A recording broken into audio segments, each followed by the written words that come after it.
حضرت علی رضی اللہ تعالی عنہ گھر میں چند دن سے فاقہ تھا، کھانے کے لیے کچھ نہیں تھا۔ ایک یہودی کے باغ میں گئے اور وہاں جا کر درختوں کو پانی دیا، سارا دن کام کرتے رہے۔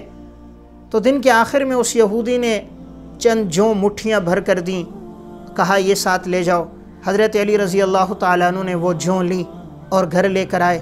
حضرت فاطمہ رضی اللہ تعالیٰ عنہ سے کہا اس جوں کے 3 حصے کرو اور ایک حصے کو پیس لو اور ایک حریرہ تیار کرو تاکہ میں اور آپ اور بچے کھا لیں۔ اب جب حضرت فاطمہ رضی اللہ تعالیٰ عنہ نے وہ حریرہ تیار کیا، حضرت علی کے سامنے رکھا، حسنین بھی بیٹھے ہیں۔ اب جب وہ کھانے لگے تو دروازے پر ایک صدا لگ گئی۔ ایک مسکین نے کہا مجھے اللہ کے نام پر دے دو، میں نے کچھ کھایا نہیں ہے۔ حضرت علی باوجود یہ کہ گھر میں فاقہ تھا، سارا دن کام بھی کیا تھا، تھکاوٹ بھی تھی، کہا یہ فقیر کو دے دو۔ حضرت حسن اٹھے اور وہ جا کر فقیر مسکین کو دے دیا۔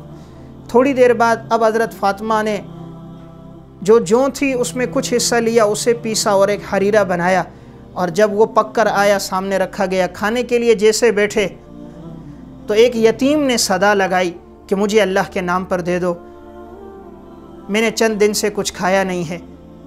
تو حضرت فاطمہ نے فرمایا یہ اس یتیم کو دے دیتے ہیں، اٹھایا اور وہ یتیم کو دے دیا۔ اب تھوڑی سی جوں بچ گئی، اسے صاف کیا گیا، اور جب اس کا حریرہ بنا اور لا کے رکھا، جیسے کھانے لگے تو ایک قیدی نے صدا لگائی کہ مجھے اللہ کے نام پر دے دو، کہا یہ قیدی کو دے دو، اور وہ جا اٹھایا اور قیدی کو دے دیا گیا۔ اب گھر والوں نے کچھ نہ کھایا، سارا دن اسی طرح بھوک میں گزر گیا۔ اللہ کو یہ عمل اتنا پسند آیا کہ اللہ نے قرآن کی آیت اتار دی وَيُطْعِمُونَ الطَّعَامَ عَلَى حُبِّهِ مِسْكِينًا وَيَتِيمًا وَأَسِيرًا۔ یہ وہ لوگ ہیں جو اللہ کی محبت میں مسکینوں کو، یتیموں کو اور قیدیوں کو کھانا کھلاتے ہیں۔ اللہ نے مدح میں قرآن اتار دیا۔ یہ واقعہ علامہ واحدی رحمہ اللہ نے اپنی کتاب اسباب النزول میں ذکر کیا ہے۔ تو دیکھیے باوجود یہ کہ گھر میں فاقہ تھا، دن بھر کام بھی کرتے رہے، لیکن جب اللہ کے نام پر صدا لگی تو اہل بیت کے اس خاندان نے جو کچھ بنا ہوا تھا وہ سب یتیم، مسکین اور قیدیوں کو دے دیا اور خود فقر کی حالت میں رات گزار دی۔ تو اللہ کو عمل بھی ایسا پسند آیا کہ اللہ نے قرآن نازل کر دیا۔ قیامت تک یہ آیت پڑھی جاتی رہے گی اور اس میں ان لوگوں کی تعریف اور توثیق ہوگی۔ تو اللہ نے مال دیا ہے، اس مال کو اللہ کے راستے میں خرچ کریں۔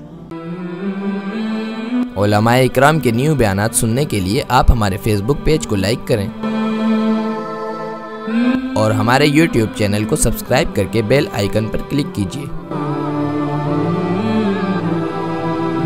اپنی نیک دعاؤں اور تمناؤں میں ادارہ سعد نشریات کو یاد رکھیں۔ شکریہ۔ علماء حق کی آواز، سعد نشریات۔